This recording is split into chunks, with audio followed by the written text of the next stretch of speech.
E pra të nderuar miqtë e mi, ja ku po ritakohemi sërish me mua Tirona Lilin pikërisht këtu në kanalin Monitor TV për të ndarë me ju dhe për të sjellur pranë jush ngjarjet më të fundit dhe dinamikat më interesante që po ndodhin në Big Brother VIP Albania.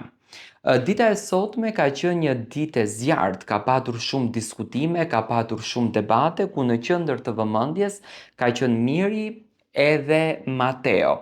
Ajo që në fakt unë po shoh që po ndodh, do me thënë Miri dhe Mateo diskutime shumë të ashpra,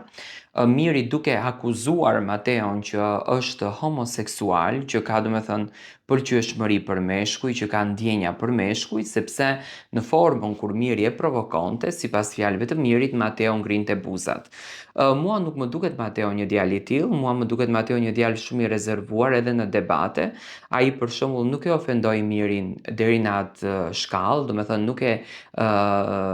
denigroi personazhin e tij, nuk e njollosi personazhin e tij ashtu siç u mundua Miri ta njollosen, por gjithsesi Mateo përsëri doli fitues në fakt në këtë betejën e madhe që ndodhi mes Mirit edhe Mateos. Por në këtë debat nuk u bë e pamundur në fakt që të mos përfshihej edhe Casey. Casey e shoh që kam arritur në fakt ta kuptoj që sa herë ka debate kudo që t'jetë shkon afrohet sepse ka një strategji të qartë, ka një strategji të bukur që e kupton që personazhet të cilët bëhen pjesë të diskutimeve, të debateve, të komenteve brenda shtëpisë janë personazhe të cilët e prekin prajmin dhe pikërisht, do me thënë Casey bëhet pjesë i këtyre debateve, gjë për të cilën në kohën e fundit ka filluar që të jetë aktiv brenda në shtëpi edhe Stenaldo. Por pas përfundimit të debatit Mateos edhe Miri, që ishte një debat që unë gjithmonë e them që Miri nuk e di pse ka përzgjedhur që të tregoj këtë anën e tij. Ne kemi njohur grupin West Side Family dhe janë çuna shumë fantastik. Unë e di që Miri po që se të ketë një mesazh apo po që se të merë të paktën një dron nga ndjekësit apo fansat e tij, jam i sigurt që do të ndryshojë rrjedhën e lojës dhe të nxjerrë anën e tij më të mirë, se ndonjëherë informacioni nga jashtë ne i ndihmon, por në këtë rast domethënë Miri po mundohet çdo ditë që të nxjerrë edhe më të keqen. Tani Casey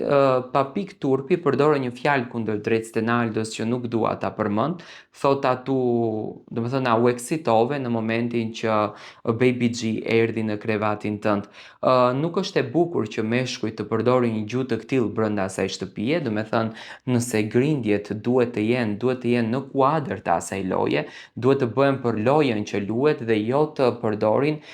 terme seksuale, të përdorin terme seksiste të rënda që në fakt